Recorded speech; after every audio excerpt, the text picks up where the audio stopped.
வீட்டிலிருந்து புறப்படும் போது இஹ்ராமுடைய ஆடையை அணிந்து கொள்ள வேண்டும். விமானத்தில் அறிவிப்பு செய்ததும் இஹ்ராமுடைய வார்த்தைகள் சொல்ல வேண்டும். தமத்து முறையில் ஹஜ் செய்வதாக இருந்தால் முதலில் உம்ராவிற்கான இஹ்ராமுடைய வார்த்தை லப்பைக்க உம்ரத்தன் என்று சொல்ல வேண்டும். நம் நாட்டில் இருந்து செல்பவர்கள் தமத்து முறையில் தான் இஹ்ராம் கட்டுவார்கள்.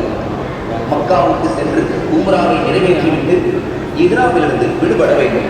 இஹ்ராம் கட்டியது முதல் மக்கா ஹரம் வரையில் தல்பியா கூறிக்கொண்டே இருக்க வேண்டும்.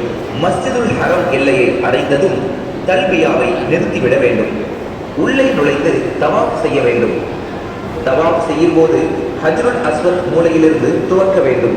அல்லாஹு அக்பர் என்று கூறி தவாஃபை ஆரம்பம் செய்ய வேண்டும்.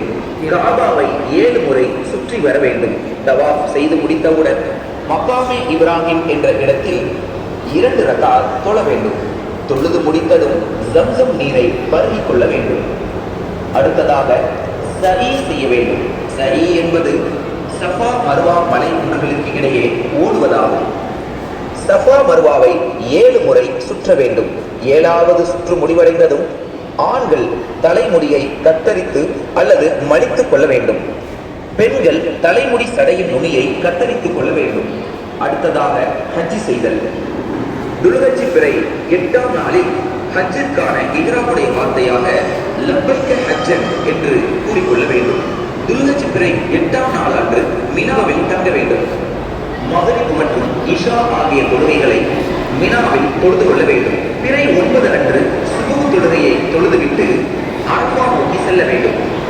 அரஃபாவில் லுஹர் அஸ்ர் 2 தொழுகைகளையும் சேர்த்து தொழுது கொள்ள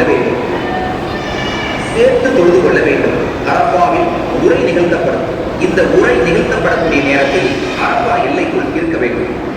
அப்படி இல்லாவிட்டால் ஹஜ் செய்தவராக மாட்டீர்.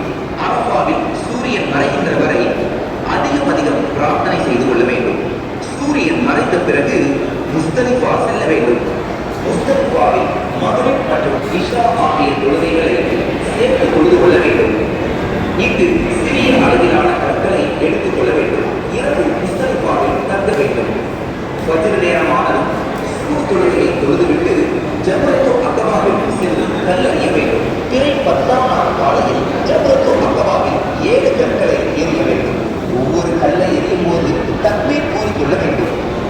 7 கற்கள் எரிந்த பிறகு கிப்லாவை நோக்கி துஆ செய்து கொள்ள வேண்டும். அடுத்தது குர்பானி. கல் எரிந்ததும் ஆடு, மாடு, ஒட்டகம் ஏதேனும் ஒன்றை குர்பானி கொடுக்க வேண்டும். பிறகு ஆண்கள் தலைமுடியை மலித்துக் கொள்ள வேண்டும். பெண்கள் தலைமுடி சடையின் நுனியை கத்தரித்துக் கொள்ள வேண்டும். பிறகு மக்காவிற்கு சென்று தவாஃபுல் இஃபாதா என்னும் ஹஜ்ஜுக்குரிய தவாஃப் செய்ய வேண்டும். இதில் 7 சுற்று சுற்ற வேண்டும். பிறகு மக்காமே இப்ராஹிம் இடத்தில் 2 ரகாத் தொழுது கொள்ள வேண்டும்.